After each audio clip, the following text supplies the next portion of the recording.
This episode on a lady that I've known for a while who is someone that I would describe as a mumtrepreneur.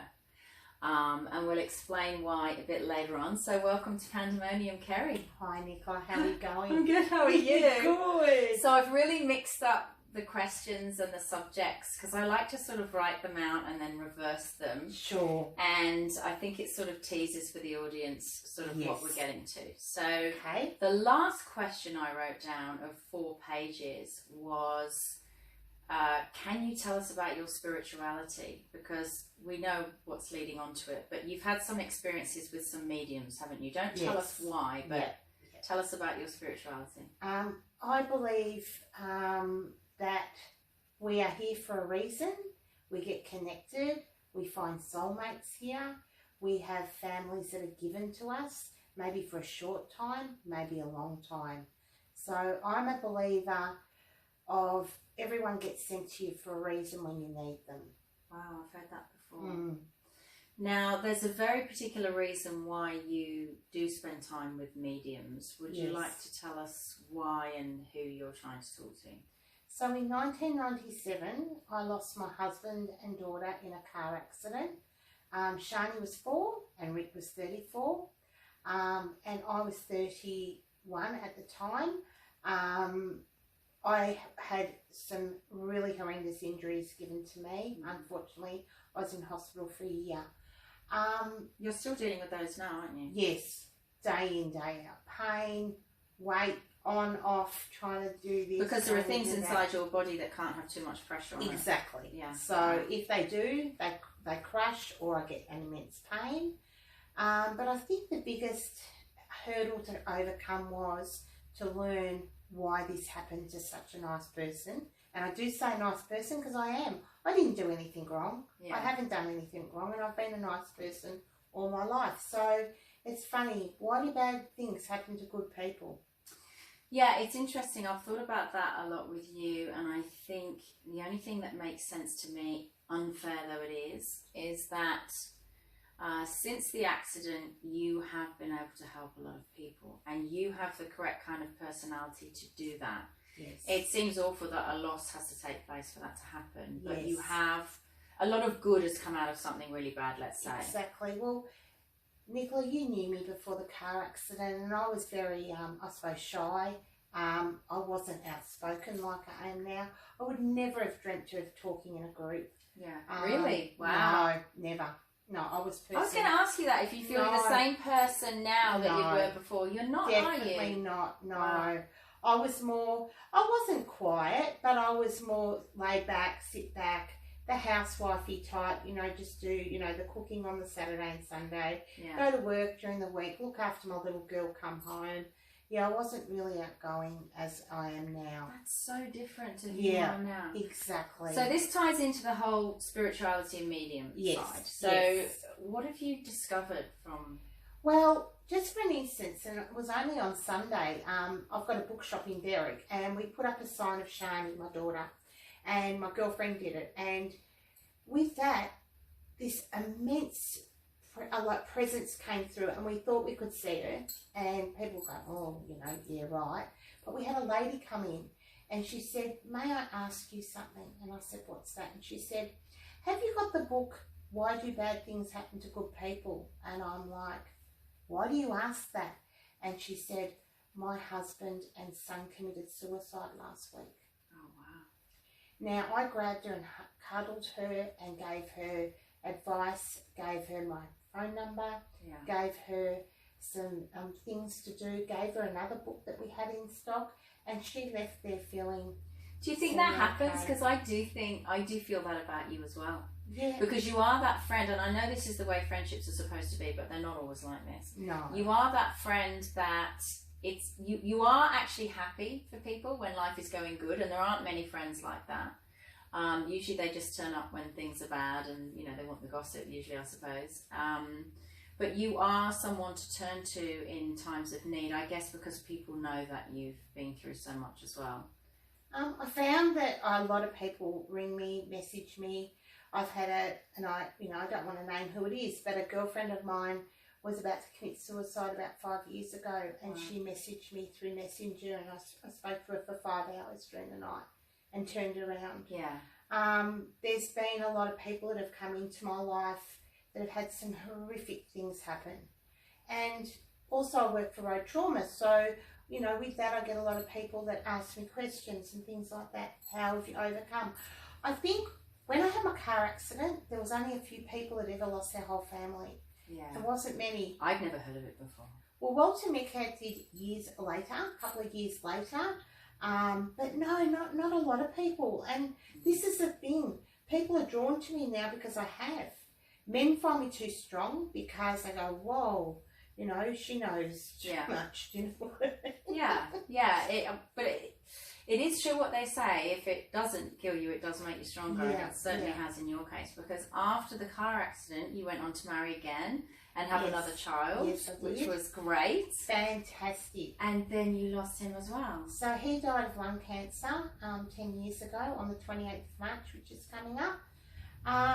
But again, I don't know whether he was sent to me for a reason, because he was a lost soul when I met him, and I gave him some really happy and sad times, but I was there to hold his hand to the end. Yeah. So I wanted to ask, do you ever feel, did you go through a phase, or do you ever feel angry about everything? Because it would be totally understandable if you did. Only every now and then. It's not very often, because I just feel there's such a big presence that we don't know about in the afterworld. Yeah. And I just feel we're all sent down here at the moment to do whatever. Now, Shani, my beautiful little girl, was sent to me for 4 beautiful years. Yeah. But I tell you what, Nicola, in that 4 years, she did so much. She went to SeaWorld, Bali, every single theme park that you can imagine, country walks, to everything. Interesting, there was no purpose to that. No. That's just how it... It's just... Because I met Shani too. Yeah, yes. She was definitely out there, happy kid. And she said to me once, Mum, I know that lady, she's on Neighbours. She was so excited. But yeah, she had a happy presence. She was never a sad little girl either. She was you. Yeah. Yeah. She always had a little smile on her face.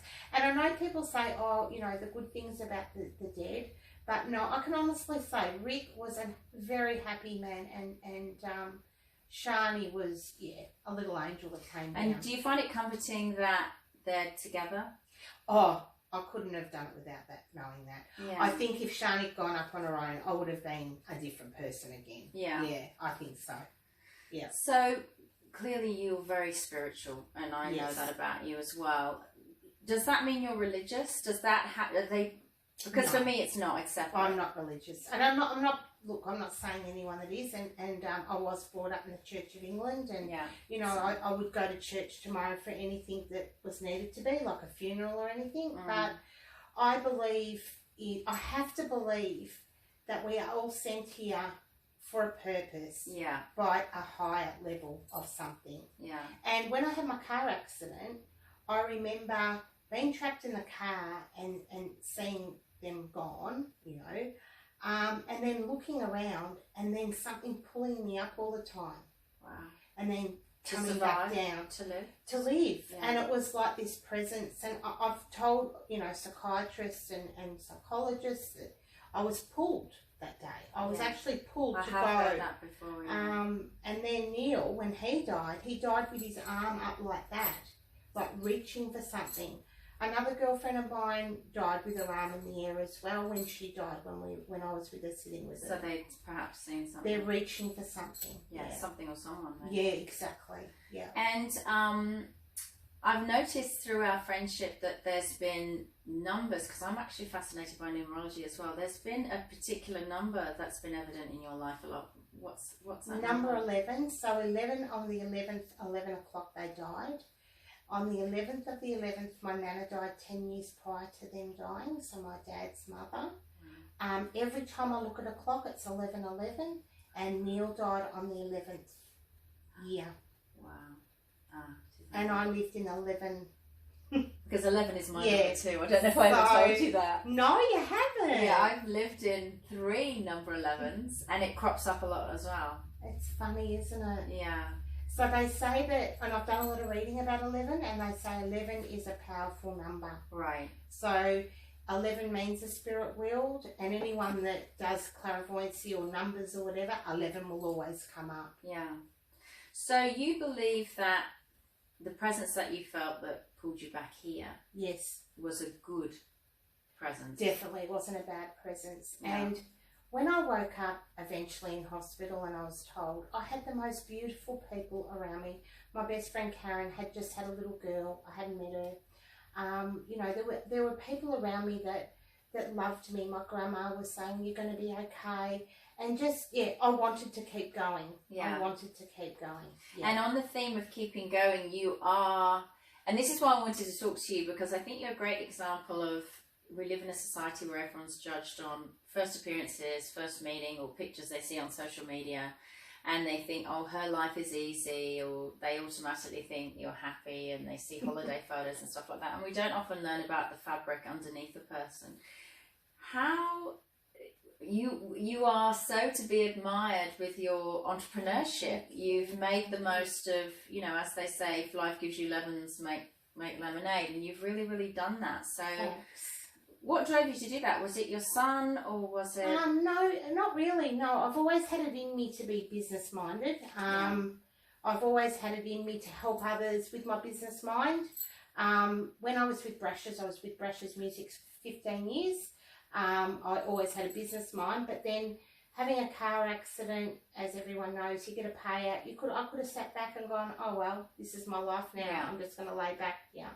But I didn't. I thought, no, I've got to get back out there. And so what happens with that? Where did the payout come from? Is that the TAC? TAC payout. And that's standard, is it, after an accident? Yes, they're fantastic. I mean, they're admirable. Like, really what they've done for me, I wouldn't have been. And now you're an ambassador for them. You help. Yeah, I do. Yeah, I give back to them. So I do their adverts. I also do a lot of their talks and things like that. So fun runs and walks. Walks, which you've been there. You've been involved in that. Yeah. And all my friends really have. appreciate that. Yeah. So, you know, I do give a lot back.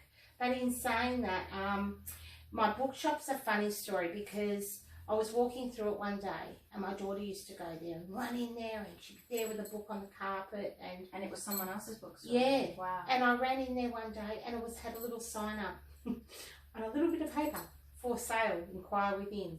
So I went up to the lady, and she was in her 80s, and she said to me, yes dear. I said, I'd like to buy this. And she said, if you've got $1,000, I'll put it in my bra and it's yours. Old school. Wow. Really? So she said, that's the deposit, all right, and then we'll discuss the rest. But I hadn't been to the market for 4 months. Yeah. And something drew me that day to it. And this isn't just any market. This is a big indoor, outdoor, local market, and your bookshop is inside, and it's a permanent fixture now. Is that right? It's a permanent fixture, and I've made it what it is, and it now has become like a counselling table. Yeah. We have so many people come. I even have people come from Geelong. Yeah. I even had a man come out 3.5-hour drive the other day because he just wanted something out of my bookshop, and to bring me flowers. Oh, that's lovely. So, you know. And do you feel, because it's not really about thinking, do you feel that you will love again? Are you open to dating? I am. Oh, you are? That's good. I am. Yes. It's been hard. It's been a hard 10 years on my own. Yeah. It hasn't been easy, but I am open to it. Yeah. I mean, look, you know, I've dated, and I'm not going to say, you know, but I just want to find that someone special that will understand me for who I am. Yeah. And that's hard. Yeah. Yeah, it's very difficult. And I think as well, there is loneliness when you're single, but I also have friends that are married, and I was definitely one of... You can be very lonely within marriage as well. You can. You know. How do you feel? You've sort of set your life up now single-handed. You've done such a great job. You are admired by a lot of people. We call you the Queen of Berwick. I know the Queen of Berwick and the Queen of Windsor. How would you feel about someone stepping into a world that you've totally created on your own. How do you feel about that as a woman in 2020? Well, I think they'd have to be, as I said, special, but love my son as well. Yeah. Like, Kai is my world. Yeah. He's a beautiful boy. And as well as that, I think they'd have to understand, like, my spirituality and everything about me that comes with me. Yeah. Like, I've got, not baggage, I wouldn't call myself baggage, but I've got a lot of things that are a lot different from anybody else. Yeah, it's a tapestry, and they'd have to learn exactly. to... Yeah, they'd have to like, I spoke to, well, Stuart Diver is, as an example, he remarried and then lost her to breast cancer, his second wife. Right.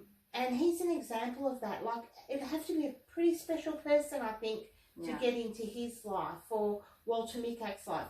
Anyone that's had a really, really bad experience, like ours, and trauma, you do go back every now and then, and you want time out, so they have to understand that. And you work with other people that have not only experienced this, but you also actually do work with the perpetrators of traffic crime, don't you? Yes, I do. Yes. And you did tell me a terrifying story, and I'm not asking you to repeat it, but some of these people have been to jail for a long time. Yes, I have. For simple things that caused an accident, lost their family because they've left them. Why do you work with those people? Because I want to make a difference. I think everybody can make a mistake on the roads. Yeah. Like, you know, we've all been, and someone that comes up to me and says, no, I've been perfect on the road. I've never looked at my mobile phone. Pretty scary. I've never done anything. Yeah. That would be a lie. Yeah. And I think everyone deserves a second chance in life. Everybody. Yeah. And does anything scare you now? Driving does. Right. Believe it or not, So driving you're still does. afraid. I can't get on freeways. I have to really think about where I'm going. Yeah. I have to have, maybe people are sick of me talking and ringing on the phone, but that's my way, on Bluetooth of course. Yeah. But that's my way of getting my head around being on a straight road or a country road or whatever. Yeah.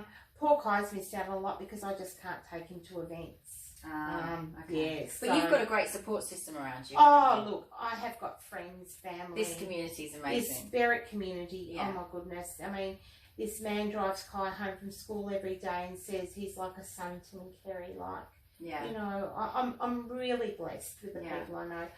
Yeah. How important have your friends been? I know you've got one in particular, Karen. You've been very close to her, and she's been through stuff in her life too. Did that kind of bring you together, or were you friends before? We were friends before, and then I lost Rick and Shani, and then she lost her husband to cancer. Gosh. So, so we've always been drawn though together, always. Yeah. But then there's been other people that have come in, like yourself, my other girlfriend Robin, in and out and out. And then there was another sad story. My girlfriend Mel, we were very close. Our daughters were best friends. Yeah. And then she came into the hospital with me and she said to me, I can't even imagine how you would be feeling. And then 2 years later, our own daughter died. Wow. So Shani's best friend died of an asthma attack. Oh, you're kidding. No. My God. So we just met again last year because we went through a bit of grief. And we met up again last year and we just hugged each other and thought our little angels are in heaven together. Together playing. Yeah. And these are the things that people don't understand and see when they meet someone for the first time. I think it's really interesting to get to know real characters. Where do you see yourself in 5 years' time? 5 years' time. Okay, 5 years' time, maybe married. Yeah. No kids because that can't happen. I'd love to still have my bookshop. I think that is, you know. Yeah. I'd still like to be doing talks with TAC. I'm sure you will be. Yeah. And I'm sure I will be.